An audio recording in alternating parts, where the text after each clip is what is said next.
Hello and welcome to another fully live Q&A session of Hacking with Friends. My name is Cody Kinsey. I am a security researcher at Varonis, and today I have my good friend Alex Lynn on today to answer any hacking related questions you might have, and maybe just some questions about life. But in general, if you have questions about cryptozoology, please make sure to hold them for our other co-host, Michael, for when he returns. Now, in fact, our first question was actually about whether or not a certain Halloween costume was Michael or myself. And that's a great question. So I'm going to go ahead and start with that question. If we switch over to my screen, you can see that this was the fit for Halloween. We had this old lady visor that they sell at Daiso that is perfectly reflective, but you can see through. And we rigged some neopixels to it. So neither Alex nor I have seen Squid Games or Despicable Me. So we decided that it would be a good idea to create a costume that was basically a mashup of these two things that we had never seen. So this was an integral part of it, and we got lots of wild guesses all night. But I will say, this is me. This is definitely me. I'm not really sure exactly what Michael dressed up as. Michael, what did you dress up as? Nothing. Bigfoot. Michael says he dressed up as pretty predictable, but yeah, Michael says he dressed up as Bigfoot. To find Bigfoot, you must become Bigfoot yourself. Exactly. Probably practicing for some of his bush work. So, all right, anyway, so that's the answer to that question. Thank you to Zuber for asking that. But yeah, that's me. I actually did the wiring with this based on my friend Arsenis suggesting that we try magnet wire, which is pure copper wire that's coated with a little bit of polymer that makes it insulated. So I had to burn this off using the tip of a soldering iron and then solder a lot of really intricate stuff to get this all working by Halloween. But it was a lot of fun. So yeah, that's me. The wiring was pretty insufferable. Getting the magnet wire to just be able to stick to the pads you're trying to solder it to, that kind of sucked. Yeah, it was very time consuming. But I will say, once you learn how to strip magnet wire, it becomes a lot easier to work with. And by the end, I got pretty quick at it. But I certainly wish I had some helping hands. But it was a lot of fun doing something for Halloween, especially something hacking related. Just making our costumes light up a little bit was pretty fun. Although the end result was definitely very cursed. All right, back to the chat. So let's go ahead. I think there were already some questions in the chat, and I want to balance it out because it's always great when we have you guys live. And, we're trying things a little bit later this time. Normally we go live a lot earlier, but frankly, Alex and I are night owls, and we're much more awake at this hour. So if you guys like this, if you want to share it and make sure that we continue doing it late like this, then you guys are off work or whatever it is you do. You can kind of relax, ask us some questions, and enjoy yourself. So anyway, getting into the chat, we already had one question, which is how do you choose a hacking mentor? And that's a really good question, I think, because we say this a lot, but InfoSec is such a large field that you could find someone that is really, really fascinating, but does something that you're either not good at or you're not that interested in doing in cybersecurity. It really depends on the job or career path you want to take in cybersecurity to match yourself up to someone who is really aligned towards that. Let's say that you want to work with electronics and you really are into electrical engineering. Then maybe someone like Electroboom who shocks himself constantly and figures out all this stuff would be a good mentor for you. I don't know. That's just one example, but certainly there's lots of people out there doing different things in cybersecurity. Reverse engineering, for example, writing malware. There's lots of different things that red teams do versus blue teams. And if you're interested in networking versus malware reverse engineering, that's a very different field. And you should find someone who produces content or teaches people around that specific field. Alex, what would you say? I would say pretty much the same thing. There's just so many fields out there. It just really depends on what you want to learn. And of course, there's lots of really niche channels that appeal to different interests, like Electroboom, which you mentioned. There's things like the Nullbyte channel, which cover general, I think you focus mostly on Wi-Fi security and things like that, and a few other different topics. But yeah, it really depends on what you want to get into. All right, so we have another question, which is, once your foundation is laid, where do you make your first dollars as a pen tester, and freelance or team? So I should disclose neither Alex or I do professional pen testing. So this is purely based off of observation or speculation in some cases. But I would say that if you are laying your foundation, you're learning stuff, you're kind of coming up, then definitely making sure you're publishing things, or if you're finding vulnerabilities, if you are active in the community, making sure that you are very visibly active in the community certainly helps with being able to convince people that even without job security or job history, you are able to do the stuff that you claim to be able to do. Results really speak for themselves more than kind of trying to puff yourself up or work without pay or something to try to convince them to hire you. It's really much better if you have the time to, document the stuff that you're learning. Maybe do some bug bounties or maybe do some independent work and show them that, I'm a self-starter. I already find this sort of stuff in my spare time. Like, this is something I know how to do, especially if you feel like you're ready for that sort of thing. Would just be my advice. Alex? I don't know, like maybe starting in a lower level position like network security or engineering or something like that. And then like as a side gig, maybe showing off like making videos on how to use offensive-based tools or something like that. And then slowly moving your way into doing penetration testing as a job. So we have a question from Jay the Gamer, which is, why stream so late? It's 4 a.m. I have two questions. Where are you that it's 4 a.m.? And second, why are you awake at 4 a.m.? The question is, it's over here, we're 5, 6 o'clock. It's okay. But wherever you are, yeah, it's very late. You should maybe get some sleep. Time zones are relative. Yeah. Adafruit got my entire paycheck. Now what? Well, that's a pretty solid investment because Adafruit makes some really cool stuff. We've been playing around with the ESP32S2, which is kind of what they've decided to go with from now on because it offers a much better experience for CircuitPython and all sorts of other cool stuff. So, yeah, I mean, if you're spending money on Adafruit, well, you're not going to get any argument here. I was concerned that Adafruit was stealing his paychecks. I was concerned. Oh, yeah, no. I'm pretty sure he gave it over voluntarily, and he's probably going to get some really great stuff. Solid investment. Can you suggest some master thesis topics in security? I'm going to need some more information, my friend. What is your specialty? Do you know Wi-Fi stuff? Because everything I recommend is going to be about Wi-Fi. Do it about how... I never got to write this one. Do it about how police body cameras never change their MAC address or something like that. There's a freebie. Go write a thesis on that. Something that would be cool is AI applications for security, passwords, something like that. That's always been something I've been interested in, but don't know a whole lot about. All right, and now we have kind of a dark question. If you could start over, what would you have done differently, Cody?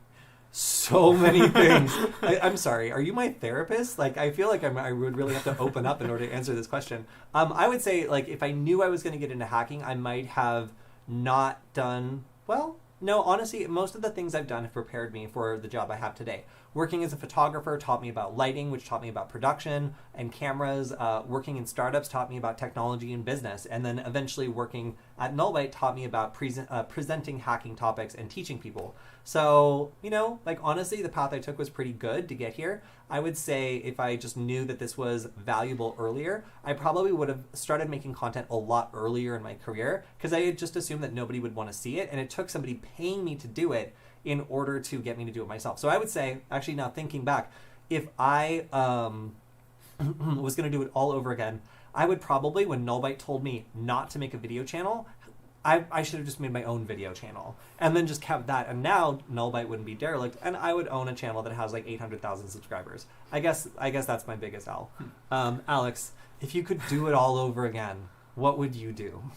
I would probably tell my younger self to sleep more, because that definitely has screwed me over and a lot of my habits and my timeline with getting things out, content and stuff like that. It's hard to say because a lot of experiences are just really formative to what I'm currently doing right now, and I don't know what I would remove or change and how that would affect where I currently am. But I think balancing personal health is a really big thing. Definitely. Yeah. All right, so this is sort of quick. I feel a lot of us also enjoy the hardware side of hacking. How about talking about some humanly possible Arduino or Pi projects? We got the D-Author, the old AR-150 Pineapple, and so on would be fun. So I take it to mean maybe more super simple projects or ones that are humanly possible, it's just easy for the average person to do it. Wi-Fi Nugget. Yeah, I mean, obviously, the projects ported for the Wi-Fi Nugget are a good applicable use case here. And, there are lots of projects. So yeah, we can definitely take a look at that and maybe do some top... easiest projects to try out. And that way people who just want to try this stuff out and see exactly what is possible can just skip to the ones that are the easiest to run so they don't get frustrated and have to get a computer science background just to get something working. Yeah, that's also what we're hoping the Wi-Fi Nugget platform is going to sort of morph into. Something that's an easy beginner platform for programming, Wi-Fi hacking, and stuff like that, while also offering more advanced features that you can customize if you want to do more advanced stuff. It's sort of a gateway. Definitely. And Rufus, not criticizing your sleep schedule, we probably had the same one for the entire last month, so don't worry about it. We are both also night owls. Yeah, all right, let's go ahead and switch over to one of the questions we have from the YouTube channel. Sure.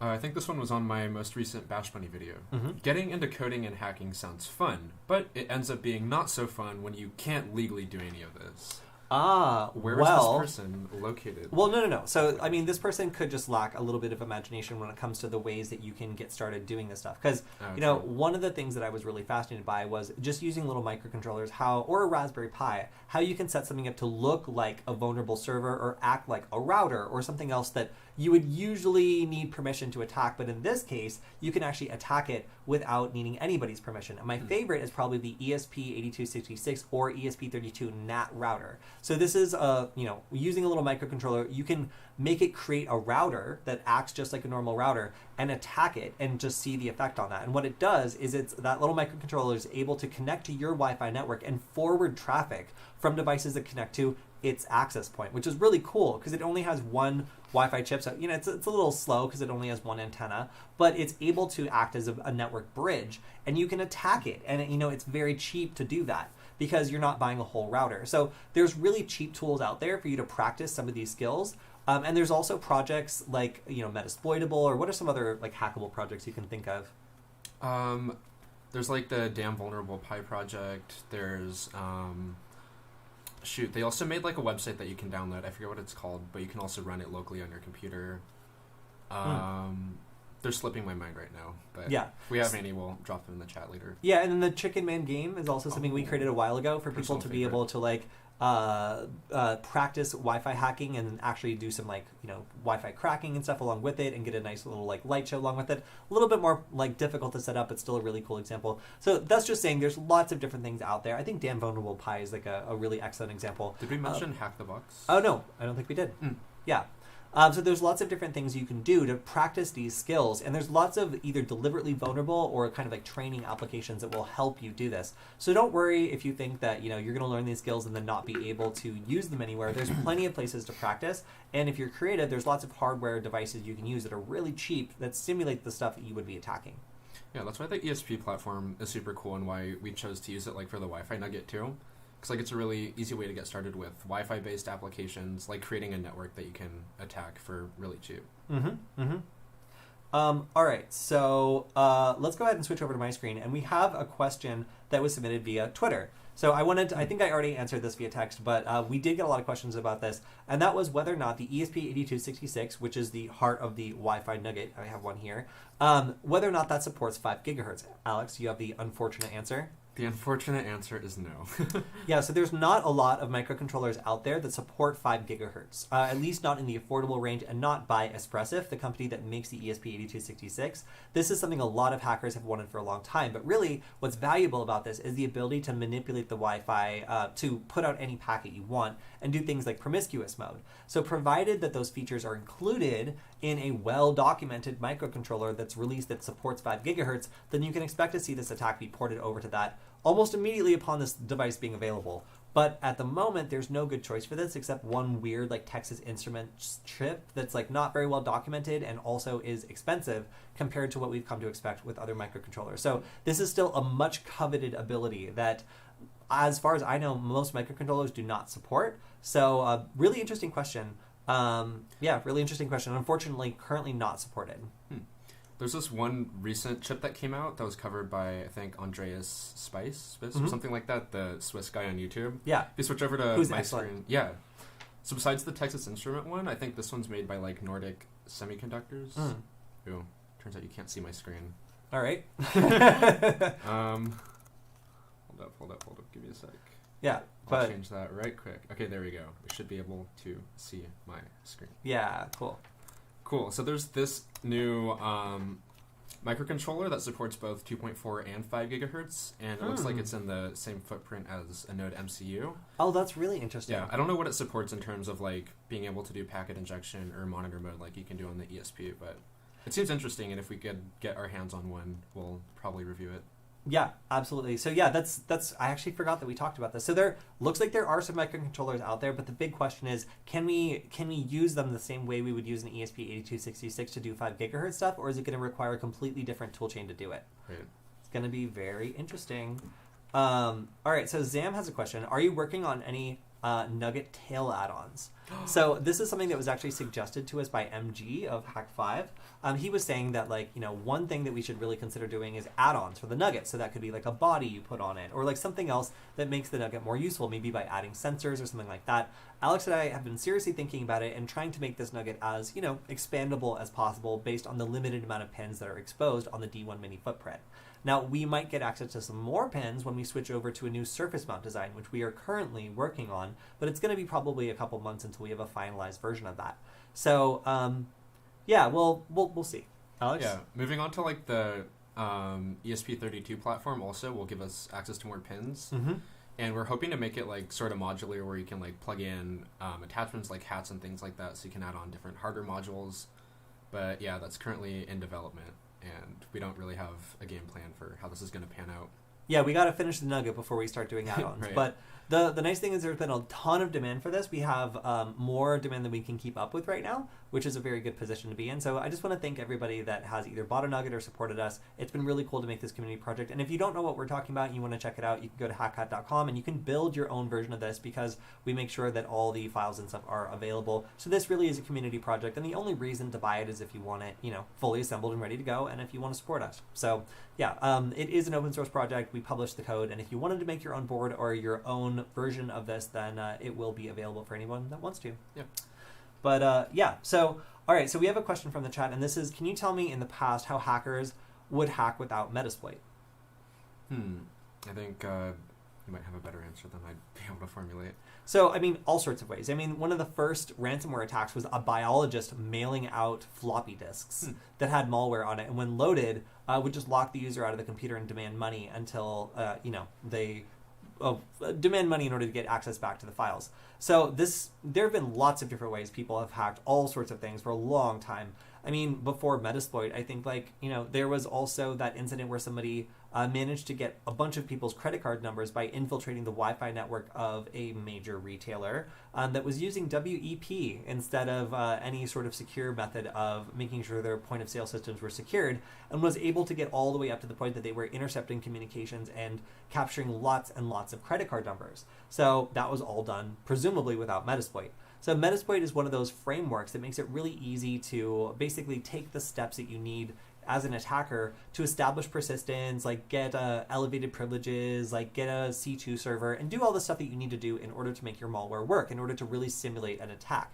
So this is like in the suite of, like, you know, kind of like Cobalt Strike and things like that you hear very often being used by attackers because they simulate attacks so well that they actually are great attack platforms. So yeah. I haven't used Metasploit too much. I touched it like once, but it's just like a combination or collection of different tools for like looking for vulnerabilities and stuff like that, right? Yeah, it's a series of modules that help you like do like what I think they call like the attacker's kill chain. So you go through all the various steps of identifying a target, scanning a network, like, doing all the stuff to break in, get a persistent foothold, like get elevated privileges. This whole like series of steps you do, and their modules are structured to enable people to do that step by step by step. So you can be using Metasploit and not be a computer scientist at all. You basically just need to be like a little bit of a network person and know how to like use the tool to do what it's supposed to do, and it will work, provided that there's a vulnerability or there's something there to attack. So very, very cool. But it does make hacking kind of easy. Again, like the skill level is substantially reduced because if there is a vulnerability, it means a lot more people can use Metasploit to attack it. So, you know, sometimes these companies get a little bit of flack for like creating tools that like others use to attack systems or abuse them. But really, we need the best ability to simulate these sorts of attacks possible. And Metasploit has been a great project to do that for a long time. Yeah, of course, there's like other attack methods and things like that that would exist outside of this framework, but it just makes it, I guess, easier for looking for common attacks or being able to run common attacks. We have a question for you, Alex. And this is not a new question. This is an excellent question, and you should be proud of yourself for this question. This question is, what other types of connectors should I get familiar with if I want to explore the hardware side more? All I know that exists are JTAG and RS-2032. Alex and I were actually having a conversation about this not that long ago.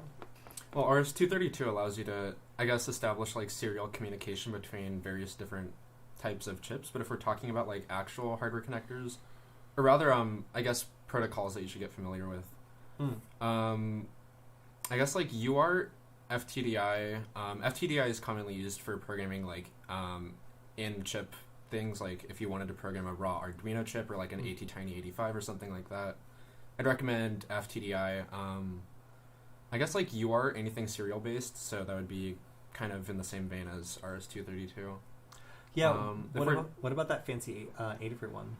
Which one's that? I2C. Oh, yeah. In terms of like hardware connectors, there's all sorts of different like proprietary different types of serial connectors that exist. But like the quick connector, which is, if I search that up, I think it's QWIIC. If we switch over to my screen real quick,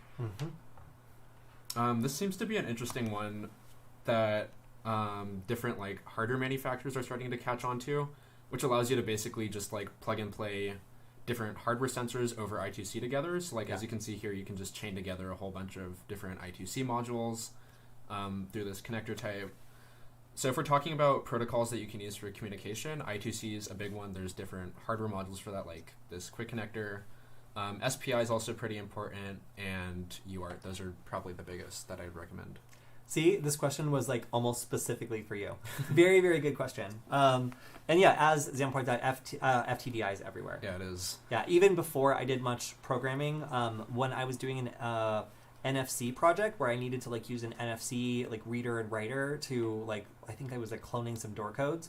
I needed an FTDI reader to even communicate with the chip, or like a FTDI. They call it the FTDI friend at Adafruit, and that allowed me to like plug in a USB Type A cable directly into FTDI with the chip in between, like programming for me, and it made it a lot easier to use it. Oh, nice. I've also seen like for reverse engineering hardware projects, like lots of things like routers or IoT devices will even have like exposed like UART or serial pins that you can just like plug into.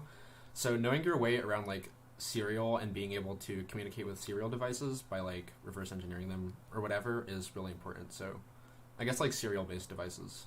Yeah, absolutely. All right, so over on my screen we have a question that is actually repeated twice. I feel like oh no, wait, here we go. Yeah, so there's two questions. I'm only going to answer it once because it's the same answer. And after we showed off the Wi-Fi Nugget, we got retweeted by MG, and a bunch of people were like, "What are these for? I couldn't find any info on what they're for. What do these do?" Alex, what do these nuggets do? They function as cute cat boards that can hack Wi-Fi and also defend your Wi-Fi. That's getting pretty short. I like that. Yeah, so this is an ESP8266 based microcontroller expansion board that allows you to have a screen and physical buttons so that you can, as Alex said, hack Wi-Fi, defend Wi-Fi, scan Wi-Fi, all while looking super cute in a cat form factor with a bunch of really adorable PCB art that was inspired by my real cat. So, yeah, these were a lot of fun to work on, and there's a couple of different sketches that are currently available for them that are, again, community sketches that have been ported over. One of them is the friend detector, which Alex created, and that allows you to see when certain Wi-Fi devices are nearby, like the phone of your friend, perhaps, if you want to know when they're nearby. And then also we have Spacetune's ESP8266 deauthor that's been ported over, as well as Alex's version of the deauth detector. So you can detect both. I think it's like, is it disassociation and deauth, yeah. Exactly. So you can see maybe even what kind of tool someone's using just by looking for these different types of packets. So all in all, it does a lot of different stuff, and it's really cool. Oh, and it also runs MicroPython, which is a lot of fun. So we are able to flash all this over really simply thanks to our friend Arsenis, who wrote a custom MicroPython binary for the Wi-Fi Nugget, which means if you want to program NeoPixels or other hardware really easily, then you can do it just setting things up over the browser and using Mu Editor, and it's a really awesome way of getting into Python on hardware. So that's what it does. I was hoping I had a picture of your real-life cat. I know. To show the similarity. Yeah, so this is one example. I just, for our Halloween costumes, I needed to very quickly program some NeoPixels. So these ultimately didn't go where Alex was suggesting they go for a large number of reasons. But where was that? Where was it going to go? But unfortunately, or rather, unfortunately, stop. Anyway, all you have to know is it was part of the Minion and Squid Games getup. Yes, that's all you need to know. That's all you need to know. So anyway, this was something I programmed in like maybe 10 lines of MicroPython, and I did it by opening up Mu Editor, flashing this device with the specific binary that is for the Wi-Fi Nugget, and then all of the screens, all the NeoPixel was all supported. It was all like mapped out so I could address specific pins very easily, and I was able to make this little animation. And the question was, what is the pinout for the NeoPixel? And I believe it's D8, right? It is D8, yeah. Which specifically is GPIO 15. So if you're trying to attach a strip of NeoPixels, you can do that. And we actually had a strip of NeoPixels that was like 200 long that worked perfectly fine, just plugged into this, which was really cool. So again, community project, if you want to just go ahead and make this yourself, you can do it. But we assembled this and used it to set up and program our Halloween costumes, which was a lot of fun. Yeah, it's phenomenal. All right, over to you. Another question? All right. Yeah.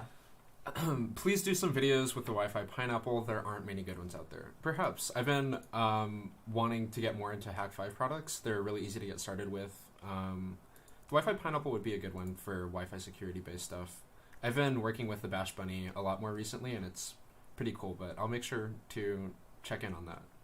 Or rather, check out the Wi-Fi Pineapple. So we have one, I guess, more of a statement.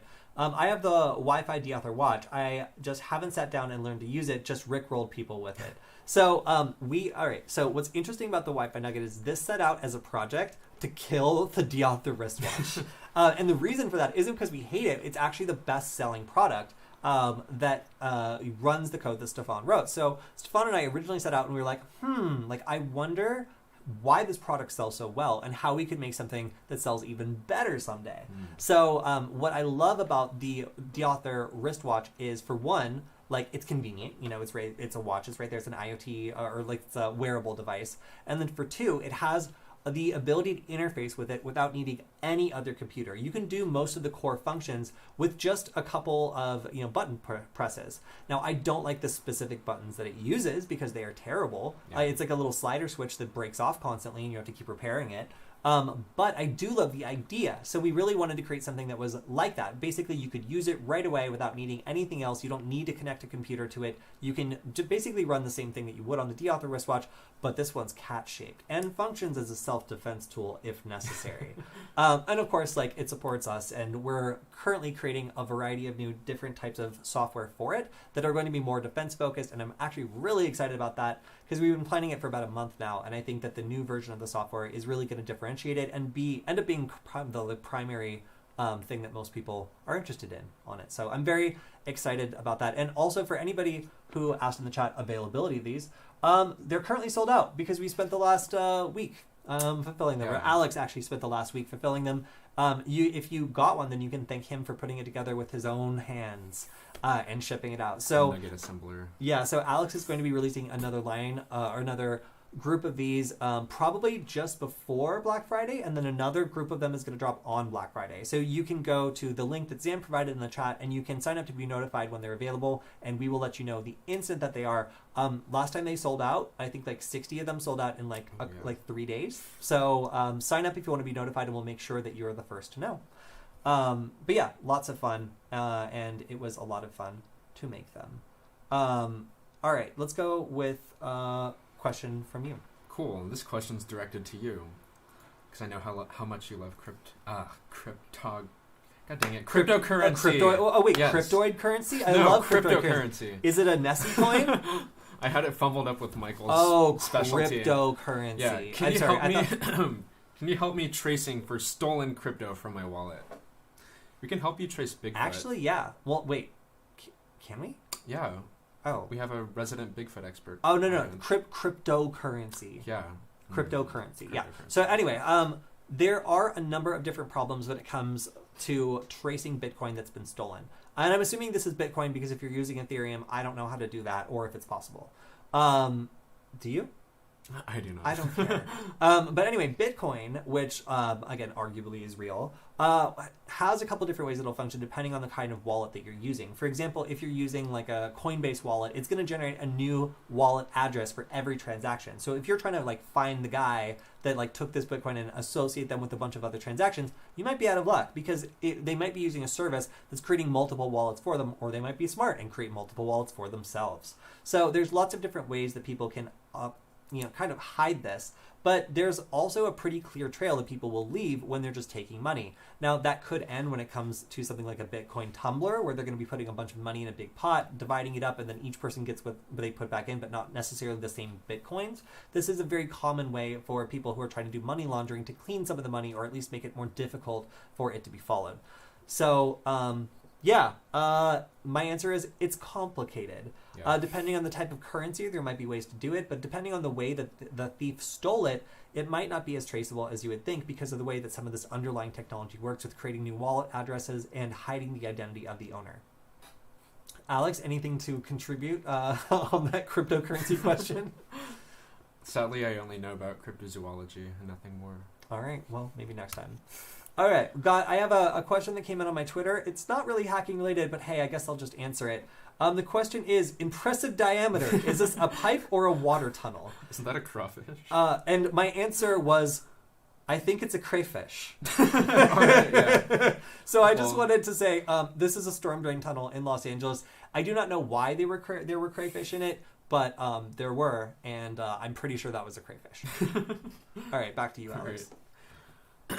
Is it possible to run VirtualBox under Tails OS and make VM of Android virtual machine? What? Probably. I don't. Have you ever run Android on a virtual machine? Yeah, I have. Oh, cool. Wait. I mean, I've used like Android Studio, but that's like what that is. I've only used like BlueStacks to run like Snapchat on my desktop, but I have no clue. Presumably, it'd be possible. You could definitely run VirtualBox on Tails OS, and provided that you can create a virtual machine of Android, which it seems you have, I think it's plausible. All right. So I don't have any more questions. I think that's most of what I have. What's our next one from you? All right. What happened to the Russian guy? I liked him. We've been talking about this question for 3 days. We've, as far as I know, and we've done very limited screening on this, we have not had a Russian person on our show regularly, or maybe ever. I think he might be talking about Stefan, who is probably the most German person that I know. If you are talking about Stefan, he's off doing his own thing, and Alex is now the co-host of the show. But maybe in the future sometime he'll come back on. If you want to keep up with him, he's started a blog where he publishes his stuff, and you can see him on Spacetoon Tech is where he is. But I am guessing that you were talking about Stefan because, again, probably the most German person I know, and not Russian. Yeah. Alex, anyone else that we know that might be Russian secretly? Are you a secret Russian insider? If I was, I certainly wouldn't tell you. Right. Yeah, so if you ferreted out an undercover, intelligence agent in our crew, please let us know because we're not aware of it. But aside from that, I don't know who the Russian is, and as such, I cannot advise you as to when they're going to come back. If you talk, I don't know. Yeah. Cool. All right. Next question. All right. Ooh, this is a big one. I have a request. Do a video on how someone who is visiting another country, whether it is the US, Philippines, Europe, or anywhere else, can hack to get free Wi-Fi on their phone or laptop. How to hack the Wi-Fi for the Wi-Fi, not to steal anything from anyone. Also, since there are a large amount of satellites overhead all over the world, how can I get internet for free? Whoa. Either using either a phone, Apple, or Android. Okay. That's a lot. That's a lot of questions. Let's start with the last one first. I'm going to say your best bet for getting free internet anywhere is probably to find a vulnerability in Starlink. We were part of their beta program, and it was fun. There was some SSH open and some other weird stuff going on there. So I don't know exactly how you would construct a satellite terminal and then communicate with the satellite and then get free internet, because that does sound a little complicated. However, I do know that there's regular old Starlink satellite internet that is rolling out in a lot of different places, although virtually none of the ones you mentioned, because the satellites are currently deployed over a northerly orbit. So, unfortunately, I can't help you there. But if you're in the Northwest, or just the North in general, then you should be able to access this just by finding a Starlink terminal and then poking around until you find a vulnerability. Sounds complicated. I mean, it's a lot less complicated than just trying to communicate with the satellite itself. Right. All right, so then when we're talking about Wi-Fi, that's where things get a little bit more interesting. So if you're traveling in a country with infrastructure that is older, then it is extremely likely that a lot of the vulnerabilities that have very much been passed over in other countries for more new, fresh ones will be viable again. So that means things like WEP are more likely to be encountered. Or you might even see something that is very vulnerable to WS Pixie, or some of the really, really fast attacks that make it super easy for an attacker to break into a Wi-Fi network. Now, the reason these are so devastating is because if the firmware of the router is vulnerable to this, then it really doesn't take an attacker very much energy, effort, or skill at all to break into a Wi-Fi network. So I would say it's actually pretty practical to assume that you could do this in a country with a little bit older infrastructure, because frankly, like, I just see that all the time, even in the United States. So if you're in an area that has less money to constantly be updating stuff, you're going to see older stuff, and you're going to see some of these older vulnerabilities make a comeback and be a lot more effective than what you would expect for them to be, here now. Yeah. Any thoughts? I have nothing to add to that. How would you get free Wi-Fi if you were in another country? I would extort someone for their Wi-Fi password with our new Nugget Defender. Wow. Menacingly. Wow, okay. Well, if it was me and I was Alex and I wasn't crazy, then maybe I would ask for the Wi-Fi password. Or that too, I guess. Maybe I would just put in the phone number or address of the business and see if that's the password. Because it is like that's 60% of the time. Before. Yeah, it has. So just some general kind of suggestions for that sort of thing. Let's see. Did I bring my cat with me to Los Angeles, Alex? Unfortunately, no. Unfortunately, no. It was a sad month that we had to go without Hand Banana. Yeah, but it was a great month that we got to hang out with Sam. So, Sam, thank you for making it to the class that we held at Null Space Labs. It was really great to get to see some hackers in person after having to do everything virtually and remote for such a long time. So, yeah, it was a lot of fun. And if you are in Los Angeles, then we'll probably come back and do something again, maybe like late December, early January, because it was really great to just have everybody at Null Space Labs raise some money for a really great hackerspace and get to do some soldering with people who were, nerdy and fun. So, yeah, very, very fun. I just learned about Ettercap, my ethical hacking class in college. Is Ettercap used much in the real world for pen testing? I've personally never used Ettercap. All right. I have used Ettercap before, and I do not like it. I don't even know if it's currently being updated. I'm in fact actually curious about that. Ettercap for me... We talked about it before, and I think we looked at the same thing. Yeah, Ettercap for me was something that did not work very well and made me very angry while trying to do a nullbyte video about it. And I can see, okay, actually it's been updated as of 16 months ago. So maybe since then things have been updated or things have changed. I tend to use BetterCap. And the reason I do that is the project is really well supported. The developers are great, and they have integrated a lot of really interesting and useful attacks. So BetterCap for me is a really good platform for demonstrating a lot of Wi-Fi or internet-based attacks that are broadly applicable and tend to work very well. Ettercap, man, somebody in the chat, like if you use Ettercap in the real world, please tell me what it's good for or if it works well, because the last experience I had was so unhappy with it that I barely want to go back and try it again. But we can try covering Ettercap, and if it's so bad that like we don't even want to cover it on the show, that I think you'll probably have your answer as to whether or not it's viable for penetration testers and hackers to be using it in the real world. Again, just a painful experience, but it was probably 3 years ago, and it's obviously been updated since then. Although not this part, or really that part, or that part, or that part, or that part. So some parts of this do seem a little bit old. I guess we'll have to wait and see on that one. Nice. All right, Alex, any more questions? Yeah. This one is from Tuxedo Pig. Next video. All right. Okay. All right. Next video, try making an Facebook account and business page while maintaining varying degrees of anonymity, using free tools without it being disabled in 0.1 seconds. Are you up for the challenge? No. All right. Wait, what? Make a video. Okay. Like, how would you do that though? I mean, like, because Facebook is already such like a information sucking entity. They just take so much data, and like, I mean, we can try it, but like, I just feel like the act of signing up for Facebook in and of itself is like such a privacy destroying thing that like, unless you put up a bunch of infrastructure and like make it like a burner and use a VPN, all this other stuff, and then you're gonna trigger every flag that Facebook has, which like causes it to force you to gather more data. So if you try to sign up with Facebook and like obfuscate all your stuff, then it's like, a sketchy guy. All right, let's get your phone number too. And it literally will kick you off Facebook unless you give it a valid phone number. And it doesn't accept Google Voice numbers. It wants your real phone number. Right. So like, it's really good at capturing data. That's why I was like kind of appalled by the question. Not because it's a dumb question. It's not. It's just so hard to do this that I was like, I'm trying to think of a good way to stay really anonymous on Facebook. And it's like, they've made that super hard because people abuse that a lot.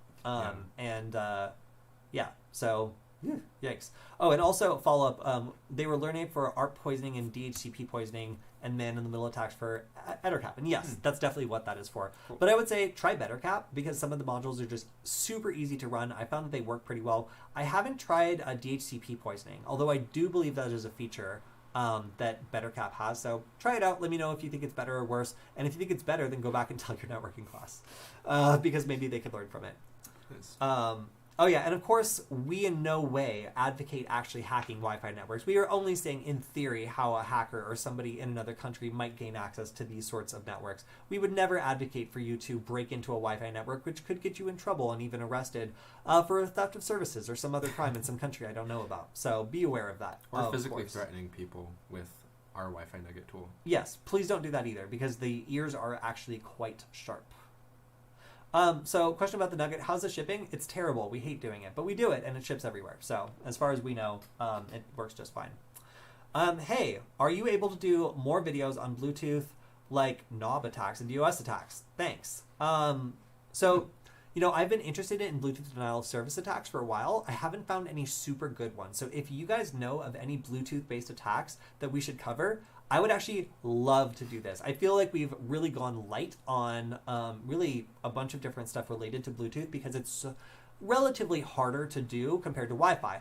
Wi-Fi stays on the same channel, so you can lock onto a channel and mostly just start attacking it, and you should be able to be good.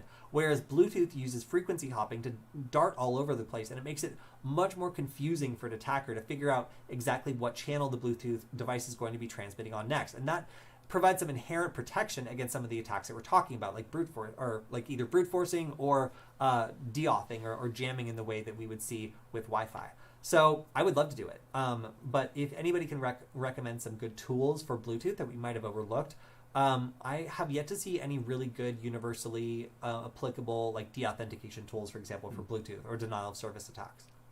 I'd be interested in touching on Bluetooth. It's a strange protocol, but it's definitely interesting. Yeah. Yep, definitely. Okay, so I think that's pretty much all the questions we have. Do you have any other appropriate questions that we can answer? I don't think we want to answer this one, but that's the extent of appropriate questions we have. Yeah. All right, everyone. Well, thank you very much for joining us on, I think this was our first real live Q&A in a while because we've been at a different studio in Los Angeles and trying to get this all set up was pretty wild. So yeah, thank you for bearing with us last week. It was really great to have everyone on the stream today. And of course, if your question didn't get answered this time, make sure to leave it on the YouTube channel because we would love to answer it next week. And yeah, you can either leave the question on the YouTube channel or you can just, leave it on Twitter. I will make sure to check both. But you can also, of course, just join us in the chat. We love to have everyone here and be able to answer your questions live. And maybe if we misinterpreted or if you have a part 2, we can answer it there. So stay tuned. If you like this time, we decided to go a little bit later on this one, so please let us know in the comments. Is it better if we do later? Is it too late?